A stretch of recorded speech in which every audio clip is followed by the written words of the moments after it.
नमो ॐ विष्णुपादाय कृष्णप्रेष्ठाय भूतले श्रीमदे भक्तिवेदान्त स्वामिन् इति नामिने। नमस्ते सारस्वते देवे गौरवाणी प्रचारिणे निर्विशेषशून्यवादी पाश्चात्यदेशतारिणे। जय श्रीकृष्णचैतन्य प्रभु नित्यानन्द श्री अद्वैत गदाधर श्रीवासादि गौरभक्तवृन्द। हरे कृष्ण कृष्ण कृष्ण हरे हरे, हरे राम राम राम हरे हरे। हरे कृष्ण कृष्ण कृष्ण हरे हरे, हरे राम राम राम हरे हरे। हरे कृष्ण कृष्ण कृष्ण हरे हरे, हरे राम राम हरे हरे. പരമദിവ്യോത്തമ പുരുഷനായ ശ്രീകൃഷ്ണ ഭഗവാന്റെ കഥകളാണ് ശ്രീകൃഷ്ണ എന്ന പുസ്തകത്തിലൂടെ പറയുന്നത്. ഓം നമോ ഭഗവതേ വാസുദേവായ, ഓം നമോ ഭഗവതേ വാസുദേവായ, ഓം നമോ ഭഗവതേ വാസുദേവായ. നാരായണം നമസ്കൃത്യ നരം ചൈവ നരോത്തമം ദേവീം സരസ്വതീം വ്യാസം തതോ ജയമുദീരയേത്. നഷ്ടപ്രായേഷു ഭദ്രേഷു നിത്യം ഭാഗവത സേവയാ ഭഗവത്യുത്തമശ്ലോകേ ഭക്തിർഭവതി നഷ്ടികി. അധ്യായം 31, ഗോപികാഗീതം, പേജ് നമ്പർ 293. ഒരു ഗോപി പറഞ്ഞു, പ്രിയപ്പെട്ട കൃഷ്ണ, നീ വ്രജഭൂമിയിൽ ജന്മമെടുത്തതിനെ തുടർന്ന് സർവവും അതീവ ഭാസുരമായി മാറി. വ്രജഭൂമി മഹനീയമായി തീർന്നിരിക്കുന്നു. ഐശ്വര്യദേവത ഇവിടെ സദാ സന്നിഹിതയായിരിക്കുന്നത് പോലെയാണ് അനുഭവപ്പെടുന്നത്.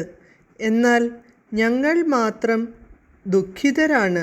കാരണം ഞങ്ങൾ നിന്നെ തേടി അലയുന്നു. ഞങ്ങൾ എത്ര തന്നെ ശ്രമിച്ചിട്ടും ഞങ്ങൾക്ക് നിന്നെ കാണാനാവുന്നുമില്ല. ഞങ്ങളുടെ ജീവിതം തികച്ചും നിന്നെ ആശ്രയിച്ചാണിരിക്കുന്നത്. അതിനാൽ ഞങ്ങളുടെ അപേക്ഷ കൈക്കൊണ്ട് ദയവായി വീണ്ടും ഞങ്ങളുടെ അടുത്ത് വരിക. അപ്പോൾ മറ്റൊരു ഗോപി, പ്രിയപ്പെട്ട കൃഷ്ണ, ശരത്കാലത്തെ മഴവെള്ളം നിറഞ്ഞ് സുതാര്യമായി കിടക്കുന്ന തടാകത്തിൽ വിരിഞ്ഞു നിൽക്കുന്ന താമരപ്പൂക്കളുടെ പോലും ജീവനും ആത്മാവുമാണു നീ. ഈ താമരപ്പൂക്കൾ എത്ര സുന്ദരമാണ്! എന്നാലും നിന്റെ കടാക്ഷത്തിൻ്റെ അഭാവം മൂലം അവ വാടിപ്പോകുന്നു. അതുപോലെ നിന്റെ അസാന്നിധ്യം മൂലം ഞങ്ങളും മരിച്ചുകൊണ്ടിരിക്കുകയാണ്. സത്യത്തിൽ ഞങ്ങൾ നിന്റെ ഭാര്യമാരോ അടിമകളോ അല്ല. ഞങ്ങൾക്കു വേണ്ടി നീ ഒന്നും ചെലവാക്കിയിട്ടില്ല. എന്നിട്ടും നിന്റെ അപാംഗ വീക്ഷണത്താൽ ഞങ്ങൾ നിന്നിലേക്ക് ആകൃഷ്ടരായി പോയി. ഇനിയിപ്പോൾ നിന്റെ ഒരു നോട്ടം പോലും കിട്ടാതെ ഞങ്ങൾ മരിച്ചാൽ ഞങ്ങളുടെ മരണത്തിനു നീ മാത്രമായിരിക്കും ഉത്തരവാദി. സ്ത്രീഹത്യ മഹാപാപമാണ്. ഞങ്ങളെ കാണാൻ നീ വരാത്തതുമൂലം ഞങ്ങൾ മരിച്ചാൽ ആ പാപഫലം കൂടി നീ അനുഭവിക്കേണ്ടി വരും. അതിനാൽ ദയവായി വരൂ, ഞങ്ങളെ ഒന്ന് നോക്കൂ. ആയുധം കൊണ്ട് മാത്രമേ വധിക്കാനാകൂ എന്നു കരുതരുത്. നിന്റെ അഭാവം ഞങ്ങളെ കൊല്ലുന്നു. സ്ത്രീഹത്യയ്ക്കു നീ ഉത്തരവാദിയായി തീരുന്നു എന്ന കാര്യം കൂടി നീ ഓർമ്മിക്കണം. നീ ഞങ്ങളെ പലവുരു സംരക്ഷിച്ചിട്ടുള്ളതാണ്. അതിൽ കടപ്പാടുമുണ്ട്. വിഷലിപ്തമായ യമുനാജലം, ഇന്ദ്രൻ്റെ കോപം, വൃന്ദാവനത്തിലെ പേമാരി, കാട്ടുതീ എന്നിവയിൽ നിന്നും, അതിനു പുറമെ ബകാസുരൻ എന്ന ഭീകരനിൽ നിന്നും, അതുപോലെ എത്രയെത്ര ആപത്തുകളിൽ നിന്നും നീ ഞങ്ങളെ രക്ഷിച്ചിരിക്കുന്നു. നീ വലിയവനും ശ്രേഷ്ഠനും സർവശക്തനുമാണ്. ഇത്രയേറെ വിപത്തുകളിൽ നിന്നും നീ ഞങ്ങളെ രക്ഷിച്ചത് അദ്ഭുതം തന്നെ. പക്ഷേ നീയിപ്പോൾ ഞങ്ങളെ അവഗണിക്കുന്നു.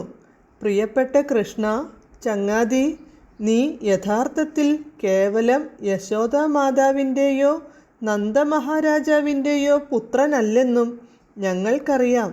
നീ പരമദിവ്യോത്തമ പുരുഷനാണ്. ജീവാത്മാക്കളുടെയെല്ലാം പരമാത്മാവാണ്. ലോക സംരക്ഷണത്തിനായി ബ്രഹ്മദേവൻ്റെ അപേക്ഷ പ്രകാരം നിന്റെ അഹൈതുകമായ കാരുണ്യത്താൽ ഈ ലോകത്ത് അവതരിച്ചിരിക്കുകയാണു നീ. യദുകുലത്തിൽ നീ ജനിച്ചത് നിന്റെ ദയാവായ്പുകൊണ്ടാണ്. യദുകുല ശ്രേഷ്ഠ, ഭൗതിക ജീവിതത്തെ ഭയപ്പെടുന്നവർ ആരു തന്നെയായാലും നിന്നെ അഭയം പ്രാപിച്ചാൽ നീ അവരെ സംരക്ഷിക്കുമെന്നുറപ്പാണ്. എത്ര ഹൃദ്യമാണ് നിന്റെ ചലനങ്ങൾ! നീ സർവസ്വതന്ത്രനാണ്. നിന്റെ ഒരു കൈ ഐശ്വര്യദേവതയുടെ തോളിലും മറുകൈയിൽ താമരപ്പൂവുമാണ്. അതാണ് നിന്റെ അത്യസാധാരണമായ സവിശേഷ രൂപം.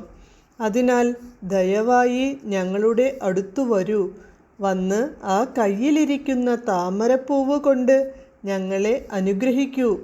പ്രിയപ്പെട്ട കൃഷ്ണ, വൃന്ദാവനവാസികളുടെ മുഴുവൻ ഭയത്തിൻ്റെ അന്തകനാണ് നീ. പരമശക്തനായ നായകനുമാണ്.